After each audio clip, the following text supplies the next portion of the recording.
শুভ সকাল বন্ধুরা, রাধে রাধে। ভগবান শ্রীকৃষ্ণ বাণী শুনি। ভগবান শ্রীকৃষ্ণ বাণীর মধ্যে জীবনে চলার পথে কালবৈশাখীর মতো অনেক ঝড় আসবে।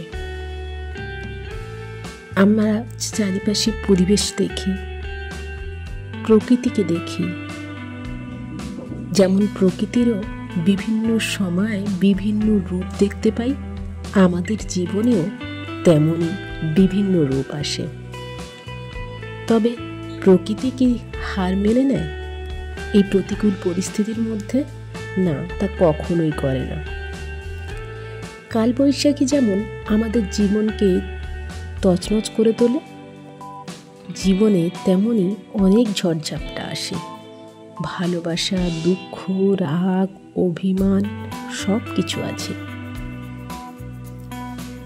আর এই সব কিছু যে সামলে নেয়, সামলে নিয়ে জীবনকে এগিয়ে নিয়ে যায়, সে জীবনে প্রতিষ্ঠিত হবে।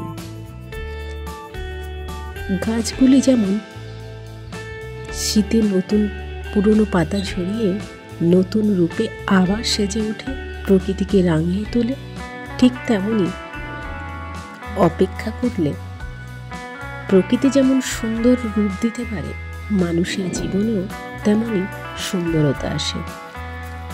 ঝড় ঝাপটার পরেও আবার নতুন আলো দেখতে পায়।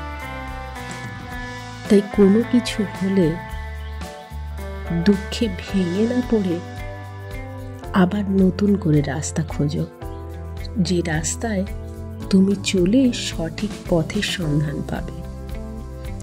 জীবন কোনো কিছুতেই কখনো থেমে যায় না, হয়তো গতিপথের বদল হতে পারে, পরিশ্রমটা আর একটু বাড়তে পারে, কিন্তু তা বলে জীবন নিভে যায় না।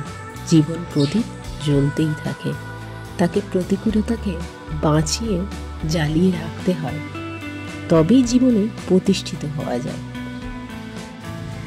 লড়াইয়ের নামই জীবন। জীবনে যেমন ঊর্ধ্ব থাকবে, পতনও থাকবে।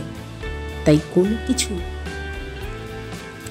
না ভেবে এগিয়ে চলো জীবনের লক্ষ্যে পৌঁছানোর জন্য।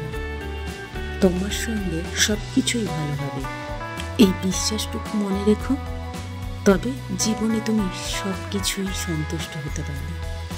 তোমার লক্ষ্যে তোমাকে এগিয়ে যেতে এই একটাই শক্তি সাহায্য করবে। ভগবান শ্রীকৃষ্ণ তো আছেই তোমার চলার পথ। হাত ধরার সঙ্গী না থাকায় তুমি ভেঙে পড়ো না। তোমাকে চালনার জন্য ভগবান শ্রীকৃষ্ণ আছে, তোমায় পথ দেখাবে, কিন্তু চলতে তো তোমাকেই হবে। চললে তবেই তো তুমি সঠিক পথের সন্ধান পাবে। রাধে রাধে।